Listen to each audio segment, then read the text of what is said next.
지금 그 경주에서 아시아 태평양 경제협력체 앞에 그 회의를 이제 했는데요. 각 나라 21개국에서 아마 참석을 한 거죠.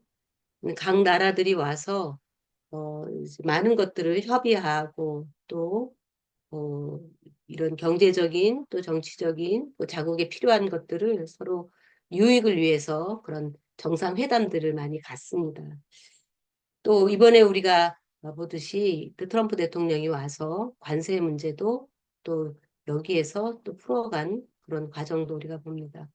이런 거를 보면서 세계의 수많은 나라들, 특별히 또 이 세계를 주도해서 이끌어가는 나라들의 우리가 이제 잘 알고 있죠. 우리가 얘기하는 선진국이라고 하는 나라들, 그리고 이제 그런 그 선진국의 에, 외에 또 수많은 나라들, 이런 세계 200여 개의 수많은 나라들이 있는데 이런 나라들의 역사가 어떻게 이루어져 가는가 생각을 해보면 우리가 그 나라들의 역사를 다 알 수는 없지만 사실은 그 나라들이 끝까지 영원히 가는 나라들은 없습니다.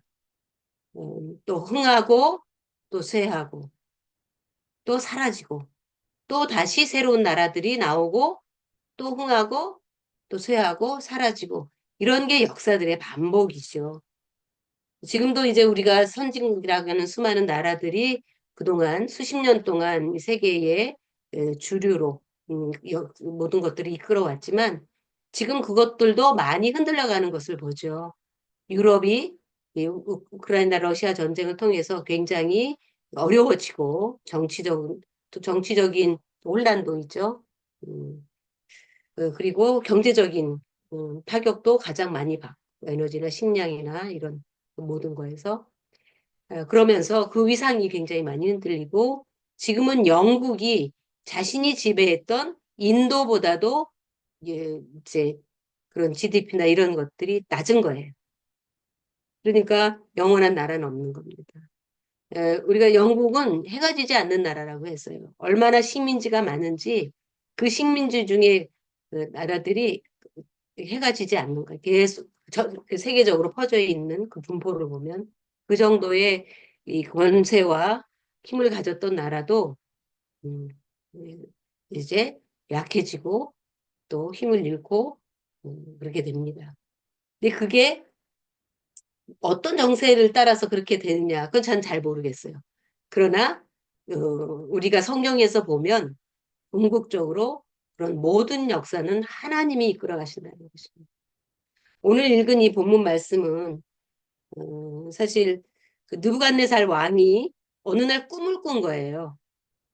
그런데 꿈을 꿨는데 자기가 무슨 꿈을 꿨는지 모르는 거야. 근데 그 꿈이 너무 뒤숭숭하고 이 꿈이 뭔지를 그 세계 정세와 자기 나라의 미래라 이런 것들을 고민하다가 꾼 꿈이라 그 꿈을 너무 알고 싶었어요. 그래서 이제 그 나라의 지혜자들을 다 불러서 내가 무슨 꿈을 꿨고 그 꿈이 무슨 의미인지 알아봐라. 그렇게 했는데 어떻게 알겠어요? 왕이 꾼 꿈을 누가 그거를 알겠어요? 그래서 이거 너희들이 안 알려주면 다 죽이겠다. 그러니까 그 중에 이제 다니엘도 들어가거든요. 다니엘도 지혜자 중에 하는 거. 여기서 지혜자라고 하는 거는 박수무단 점치는 사람 이런 그러니까 이제 그때 그렇게 말하는 하는 말로 하면 근데 이제 다니엘이 그 이제 말을 하죠. 나에게 시간을 주면 내가 그거를 왕에게 말하겠다. 그래서 여기 그 말을 듣고 이 근위대장 아리옥이 그 시간을 줍니다. 그리고 그날 밤에 들어가서 하나님께 기도합니다. 하나님 제게 그 꿈을 보여주십시오. 그래서 하나님이 그에게 꿈을 자세히 보여주시고 그 꿈을 해석해 줍니다. 그리고 나와서 이 왕에게 나가서 그 얘기를 하고 앞으로 이 세계의 정세가 어떻게 될 건지를 그 느부갓네살 왕에게 이야기를 합니다. 그러니까 그 이야기를 듣고 이 왕이 다니엘은 포로로 잡혀온 10대 어린 청소년을 포로로 잡아와서 지금 거기에 지혜자로 온 거거든요. 지금 왕궁에 있는 거거든요. 그 어린 다니엘에게 절을 하는 거예요. 그리고 내가 섬기는 그 하나님, 지금 참으로 모든 신들의 신이고 모든 왕의 주제이시다. 이 왕은 하나님을 섬기는 사람은 아니지만 그 다니엘이 섬기는 하나님이 모든 왕들을 다스리는 참 왕의 주제라는 것. 신 중의 신이라는 것을 고백한 것입니다. 이 사실 고대 근동에서 바벨론은 수많은 나라들을 이제 정복을 하고 부강해졌거든요. 근데 바벨론이 멸망시킨 나라들이 얼마나 많았겠어요. 아수르도 바벨론에 의해서 멸망했죠. 수많은 나라들이 이제 바벨론에 의해서 정복을 당했는데 그 모든 나라들은 사라졌습니다. 그런데 이 조그만 팔레스타인의 이 조그만 이스라엘 전체도 아니고 이 유다에 있던 이 조그만 유다가 70년의 포로로 잡혀갔지만 하나님의 약속을 따라서 다시 귀환해서 그 나라가 지금까지 있는 거죠. 그러니까 모든 나라들은 정복당하면 사라지고 위축되고 소멸되고 아니면 귀속돼서 그냥 혼합되는 거죠. 모든 북이스라엘도 그렇게 혼합되었죠. 그렇게 됐는데 남유다만 지금까지 남아있는 것입니다. 이 그리고 고레스 왕이 이제 페르시아가 바벨론을 무찌르고 이제 나라를 세웠을 때 그 고레스 왕의 그 종교 완화 정책으로 관용 정책으로 이제 다시 돌아가서 성전을 건축하게 만들고 나중에 70년이 돼서 그들이 귀환하게 되죠. 그런 모든 그 과정들을 보면 이스라엘에게 말씀하신 하나님, 성경에서 하나님이 유다에게 말씀하신 이 말씀을 반드시 지키신다. 그러니까 다시 말하면 이 하나님은 역사를 주관하시고 이 역사의 흐름을 당신의 뜻대로 이끌어 가시는 거예요. 우리가 보면 일어났다가 또 소멸됐다, 일어났다 소멸됐다 하는 그런 모든 과정이 자연스럽게 저절로 되는 것 같지만 그 뒤에는 하나님이 그 모든 흥망성쇠를 주관하고 계시다는 거예요. 그리고 당신이 뜻하신 것은 반드시 그 일을 이루신다는 거예요. 그래서 지금의 이스라엘의 역사는 이 다니엘에서 나오는 그런 환상과 또 다니엘 이후의 모든 과정들을 보면서 이 하나님이 이 세계 역사의 이 흐름을 쥐고 가시고 그리고 마지막에는 우리가 계시록에 보았던 것처럼 그 역사의 마지막에 하나님이 예언하신 것들이 다 이루어질 거라고 하는 것들이 다니엘의 예언이 되어 있고 하나님은 그 일을 이루어 가십니다. 그러면 역사만 그렇게 이루어 가시느냐? 우리 개인의 삶도 하나님은 그렇게 주관하고 계십니다. 그래서 다니엘은 끝까지 그 느부갓네살의 신상이 절하지 않으면 어, 사자굴에 던져지는 또 끓는 가마솥에 던져지는 이러한 벌이 따르는 걸 알면서도 그는 끝까지 이러한 역사의 주인이신 모든 신 중에 신이신 하나님을 믿었기 때문에 그는 세상의 것에 우상에 두려워하지 않고 하나님을 섬길 수 있었던 거고 하나님은 그를 끝까지 보호해 주셨습니다. 오늘 우리는 이 정말 우리나라 보면 이 세계를 보면 굉장히 급격하게 다변화하는 세상에 살면서 우리의 삶도 불확실합니다. 사람들이 제일 어려워하는 거가 미래에 대한 불확실성이죠. 지금 세상은 거의 미래에 대해서 불확실합니다. 어느 나라가 어떤 형편으로 나아갈지, 아니면 흥할지, 아니면 쇠할지, 다 지금은 불확실성에 살아가고 있습니다. 그러나 확실한 것은 하나님의 말씀이고 그분의 뜻입니다. 오늘 나라만이 아니라 우리 개인도 사실은 불확실성 속에 살아가고 있습니다. 지금 뭐가 안정이 된 것 같지만 이것도 온전한 것을 이게 하나님의 손 안에 있을 때, 하나님의 약속 안에 있을 때에만 그것은 온전할 수가 있고 보호받을 수가 있는 것입니다. 이렇게 하나님이 모든 신들의 신이요 모든 왕의 주제라는 이런 고백을 기어이 다니엘을 통해서 하나님은 들으신 거예요. 그리고 그 하나님을 다니엘은 알린 거예요.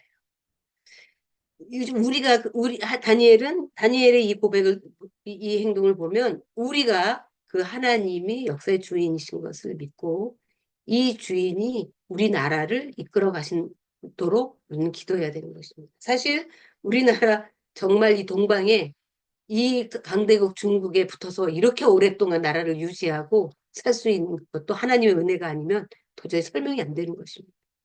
근 5천 년 가까운 역사 속에 이 중국이 얼마나 많은 종족들을 다 정복해가지고 자기 속국으로 삼았어요. 조선을 얼마나 많이 공격해가지고 이걸 뺏고자 했는데 끝내 다 그걸 못했습니다. 이 작은 나라가. 저는 철저한 하나님의 보호하심 가운데 우리가 있었다고 믿습니다. 우리는 그 뜻은 잘 모르겠어요. 하나님이 어떤 뜻이 있어서 이 작은 나라를 이렇게 보호해 주시는지 모르지만 그러나 우리는 압니다. 140년 전에 우리는 복음을 받아들였고 그 복음으로 전적으로 하나님을 의지하고 나아갈 수밖에 없는 상황이었어요. 일제강점기의 가난과 열강 속에서의 정말 미래를 알 수 없는 그런 상황, 이 36년대 강점기 전쟁, 그리고 그 가난, 지독한 그 가난, 돌 위에 돌이 남아있지 않을 정도의 그런 가난, 그런 속에 있을 때에 우리는 하나님 앞에 나아갈 수밖에 없었고 하나님의 약속을 붙들었습니다. 하나님이 우리를 도와주시고 하나님이 우리를 회복시켜 주시고 하나님이 우리를 살게 하신다고 하는 복을 주신다고 하는 이거 붙들고 나아갔을 때 하나님은 우리 민족을 살리셨다고 합니다. 이건 나라만이 아니라 우리 개인도 마찬가지입니다. 더 이상 의지할 수 없을 때 하나님을 붙드는 것을 하나님은 그걸 가장 기다리시는 거예요. 왜냐면 하나님은 당신이 전적으로 하신다는 것을 꼭 드러내기를 원하십니다. 근데 우리가 아무것도 의지할 수 없을 때 우리는 하나님 앞에 나아갈 수밖에 없고 그를 붙들 수밖에 없고 하나님은 그 마음을 받으시고 우리의 기도에 응답하시고 우리의 믿음에 반응해 주시고 당신의 뜻을 나타내시죠. 그게 우리가 원하는 그 시간에 이루어지지 않고 그 모양대로 이루어지지 않는다 할지라도 하나님은 절대로 우리를 떠나서 우리의 기도를 외면하시면서 계시지 않습니다. 그분의 속성상 그러실 수가 없습니다. 그분은 우리와 함께 계십니다. 우리 안에 계십니다. 우리의 기도를 알고 계시고 우리의 중심을 알고 계십니다. 우리의 중심을 들여서 그 하나님께 주님 제가 어떤 것도 의지할 수 없습니다. 또 의지하고 싶지도 않습니다. 왜냐하면 온전한 복은 주님께만 있기 때문입니다. 하고 정말 가난한 심정으로 주님 앞에 나아갈 때 주님은 우리나라를 지키셨던 것처럼 이스라엘 나라를 지키셨던 것처럼 보호해 주시고 응답해 주시고 이끌어 주셨던 것처럼 오늘 우리 개인의 삶도 우리 나라의 삶도 또 우리의 미래의 삶도 그렇게 하나님이 이끌어 가실 줄로 믿습니다. 그래서 우리 나라를 위해서 하나님이 끝까지 우리 나라를 지켜주시고 오히려 지금은 이제 미국이나 유럽은 많이 쇠퇴하고 있습니다. 오히려 한국이 계속해서 발전하고 있고 정말 신앙으로 하나님이 우리에게 주셨던 그 은혜만 잊지 않고 말씀 붙들고 하나님 경외함에 간다면 정말 많은 일들을 세상을 향하여 복음도 전하고 선교하는 나라 또 하나님의 은혜로 모든 인생이 다 바뀌었다는 그러한 증거를 해줄 수 있는 나라가 우리나라가 아닌가 생각이 듭니다.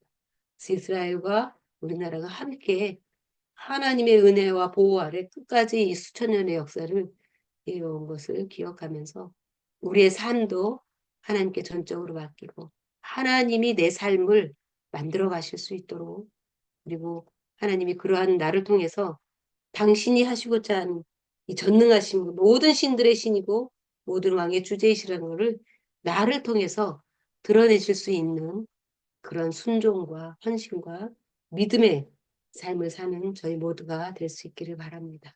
우리 함께 같이 기도하겠습니다.